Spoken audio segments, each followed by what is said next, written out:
Okay, so the idea now is kind of an open session to end things, where, you know, a lot's been tossed at you. You've had a bit of a field exercise to learn some new tools and play around with things, but this is a good time to kind of sit around and talk for a few minutes if you've got any discussion points.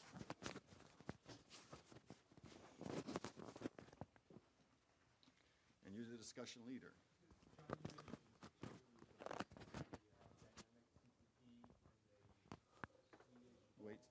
Swedish weight sounding.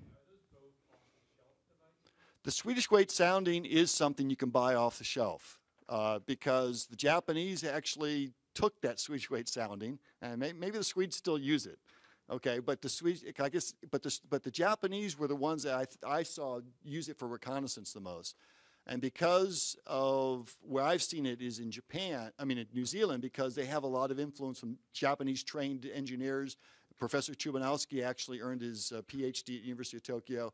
And so I've seen it be used very effectively there to get essentially equivalent blow counts or equivalent tip resistances. In fact, the equivalent tip resistances marry up very nicely with the cone. Obviously, there's limitations in terms of how deep you can go, but there's kind of the standard thing is putting on up to, I guess is it 100? I'm thinking 100 kilograms, but that's too much. But it must be on the order of that. And you look at the rate at which it comes in. There's a standard for doing that, and it works out pretty nicely in the compressible fine sands to silty sands in New Zealand. That one I don't know as well, but you might know that. I spent a lot of time with Scott. Yeah, my back is not recovered. So the Swedish sounding has been vastly improved by Japanese researchers where there are automated systems that incrementally advance the sounding rod, and it can be done very much in a standardized way. Right? The dynamic CPT is a cone on a rod in a hole, and your football playing grad student lifts and drops and lifts and drops donut weight, and it's brutal. It's a very crude test and subject to lots of individual induced errors. But for example, though, is when I could not get access to a cone rig to get at the Raisco building after the fact because it got involved in a lawsuit. So that's the other thing. Do things quickly. We had a window to go, and I had approval to go. The condo association allowed us to go in there, and then it took some time to get follow-on money. We eventually got follow-on money from peers, so I appreciate that. But by the time we got the money and then went down there, all of a sudden they had talked to lawyers and said, we don't want any information, and we don't want you to collect information. Most people, right after an event, they open up their doors, and the idea that you will collect information, you'll share it with them. Of course you'll do that. And of course you're going to share it with the world. They open their doors. I was amazed in South Napa earthquake. People, I'm outside mapping faulting in the street, and they're calling me into their house and saying, look at this and look at that. There's this natural human thing to want to figure things out. And you're an engineer and a scientist, and so you can take advantage of that. Obviously, you've got to show some discretion, but the bottom line is if people invite you into their house and invite you to the backyard, and they allow you to do that, then you can take those pictures and you can make those observations. The time after the event, people start getting tired of engineers and scientists, and you don't want to be the fifth crew that gets there. And all of a sudden, you know, I remember going to Turkey. They just were so excited that I went there, and our crew went to Turkey to help them understand what was going on. And even the summer afterwards, doing all that drilling and sampling, they were still excited. When I went back there about 3 years afterwards, when we're finishing up our laboratory sampling and testing, they didn't want to see us because we reminded them of this really bad event that occurred on August 17th, 1999, and they wanted to push beyond that. Same thing in Christchurch is I'm now having harder time getting access to sites where I had no problem 2 or 3 years ago. So that's another reason for going quickly. But getting back to this thing, I got off on a tangent there, is we did borrow from Russell Green his dynamic cone device And we also did some Swedish weight sounding stuff, and because it's portable and it's not a truck, you know, it was less invasive. So we actually did get some measurements with the Swedish weight sounding. Yeah. Yeah. Yeah, I would like to hear some discussion. I noticed you guys treated logging very carefully in the GEER report for OSO. But it seems like there's pretty significant ramifications for what we put in those kinds of reports and legal arguments that go on after an event like that. So I'd like to get your thoughts on how you treat that. One thing we always put in the report, we're funded by the National Science Foundation, but we clearly state that the report is the opinions of the authors and it's not the NSF view. So it's not the NSF report on the OSO landfill. It's just like any other research project where the National Science Foundation funds independent professors who do their independent work, and we want those independent professors to do good quality work, and we want them to report on the results in a responsible manner. And that's what they do. And so it is a NSF-sponsored GEER report, but the people responsible for them, in fact, he just left the room, are Joe Wortman, and, well, you're still here, so why don't you talk about that event in particular? Well, I think you know the answer. The intent with the GEER report, of course, is to report facts, observations, things that get to be interpretations, and is beyond the scope of the GEER report. The OSO landslide report, for various reasons, I think, was very close to that line, but it's still written in such a way that it does report the facts, and those are discoverable facts, and this is just getting that information out and quickly. Another report that was controversial that at least a lot of GEER members were involved with is Hurricane Katrina. And there was a lot of debate on, you know, what to talk about. When we had clear evidence that those levees had not been overtopped, and we had scientists who had focused on those type of observations, and we had eyewitnesses, we essentially said the levees were not overtopped. And that was very controversial at the time, but yeah, now all the entities agree the levees in certain areas, 17th Street, were not overtopped. It's a group of people who are good, doing their very best, and they take responsibility for the quality of and the accuracy of the observations. I guess kind of related to that, those individuals taking responsibility, you know, does that mean that those individuals take, you know, as registered professionals, take professional liability for contents of the GEER reports? You know, one of the things we've gotten into is we need to probably start talking to a lawyer about some of those things, because it's never come up and it's not been an issue. But one of the things that I was pretty big about, we had an argument on this, is whether to put addresses down for homes where people had invited us into their yards and their homes to take observations for the South Napa earthquake. I had learned from the New Zealand experience, and there are far fewer lawyers in New Zealand than the United States, that was a problem for some people. That's why I call that the CTUC building, and I never give the address of buildings, I give the GPS coordinates. At least in this day and age, homeowners and individual property owners are less concerned with GPS coordinates than they are with the actual name of the building or the address of the building.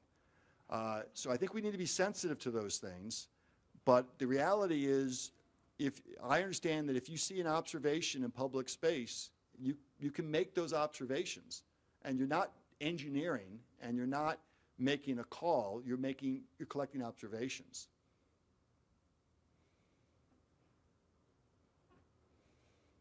But I am not a lawyer.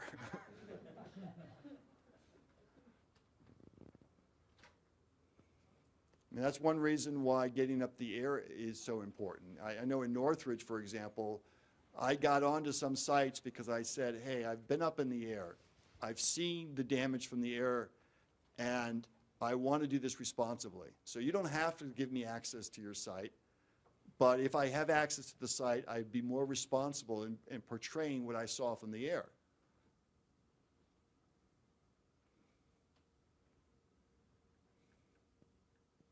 Any other questions? Rob, I asked you at lunch, and maybe you can elaborate a little on this, about the changes that have undergone in LiDAR, in the value of LiDAR. Some of the stuff I looked at even in '05, '06, '07 was pretty awful. And maybe a geologist can interpret it, but I certainly couldn't. And the landslide was very obvious in the field. And I look at the things from OSO and the things you showed this morning, and they're really fantastic. Can you summarize a little bit what you were talking about on how that has improved? Right. So there are a couple of things that have changed that have made LiDAR very useful. First thing is just sort of to dial down the expectation knob of LiDAR. LiDAR is a great way to get a high-resolution digital elevation model or terrain model, but that's what it is, okay? And it's actually what you use that for that might add the value. But it is, it's a high precision and a high resolution topographic survey. So you've used those sorts of things your whole career. It's just being done at a scale that you're not familiar with. I think several aspects have improved its deliverability. One is that we all have computers now that we can process this data with that was not really available 10 years ago. We can present it and you can visualize it in a far better way than we were able to 10 years ago. And there's actually more thought being put into how these elevation models ought to be looked at in terms of change detection, cross sections, looking at multi-epoch data sets that really in its infancy people had not really gotten to that point yet. One aspect of that is that the software has improved to allow us to do those kinds of metrics. So it's mostly a technology curve that we're finding is getting to the point now where people can readily understand what they're seeing and dive into the game and do the processing. Yeah.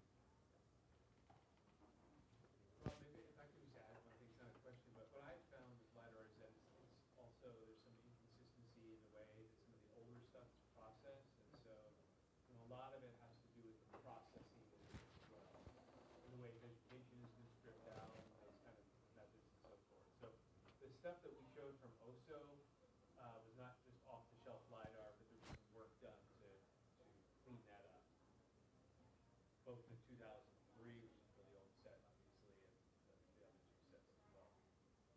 So that wasn't just off the shelf. I kind of look at it a little bit like being SASW or MASW, that there's some interpretation and work involved in getting some an inversion, realistic interpretation of that field data. Yeah, you're working with an interpreted data set, not with the raw data set. The machines themselves have gotten more precise, not just in terms of their point measurements, but in the decrement of the angular step. So typically these devices have an azimuthal stepper motor and an elevation stepper motor, which is typically a rotating prism. And as these decrements get smaller and smaller, and the steps are firing, allowing the laser to be fired faster, so we have an instrument that, say, collects data at 12,000 points per second, and the new instruments are coming out at 200,000 points per second with finer decrements. Basically, you visualize a complex surface that looks like the surface you see. And 10 years ago, 15 years ago, they were very crude LiDAR data sets, so that you could see all sorts of errors that were largely, I think, associated with aliasing between 2 points, not characterizing the complexity between those points, because your spatial resolution wasn't great enough. So things have improved to the point where it is what you see. Yeah. Today is a starting point for your involvement in reconnaissance activities, and that the motivation here was not to be the end game, but for you to understand what you need to learn in terms of techniques to get out in the field and to do it right. I guess what I would recommend you do is take the things that you've started to work on today and just practice them. Have a bag in your house that has an external battery for your phone if you wouldn't want to actually use that on a regular basis, and other tools that you would have, and just have that ready in your office or ready at home to grab for reconnaissance. We didn't talk about safety, but that's in the manual, and you'll see basically a conversation to the effect of have a first aid kit, have a hard hat, have a field vest. So these are things you already have. So that's a way that you prepare for that event that could happen, tomorrow. One of the things to think about, two things. If you're up in this area, you know where there's potentially going to be issues. You can take photographs and observations now while you're training, and guess what? When the event occurs, that's the place for you to go. And it's always pre and post information makes the observation so much better. The other thing that I found is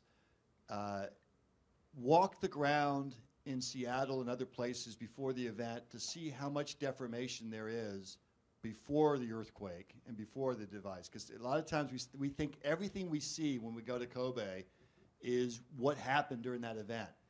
But I've walking the streets of San Francisco, I realized when the earthquake occurs and there's all this damage in San Francisco, it didn't start at zero. It was not a perfect city before. There was pre-earthquake settlement. There was deformation. There was all that. So that's the other good thing. While you're training and taking observations, you're going to be calibrating your eye for that, and you're also going to be collecting information on what it really looked like before the earthquake. It's almost like I always want to do an adopt the block program where each of you sign up and say, I've got this section of the city, I have this section, and you basically watch it over the next 10 years, and hopefully you never have a job. But if that job happens, then you're there and you're on the GEER team. I guarantee, if you go there and you document an area, then when an earthquake occurs and you say, hey, I've got all this pre-data stuff, I go, you're on the GEER team, okay? And it's a bit of a gamble to go to Hawaii to see if there's some pre-data to do there. But if you have all that pre-data, I'll probably send you on the flight to Hawaii. With that, we want to end? I think so. Thank you for your attention.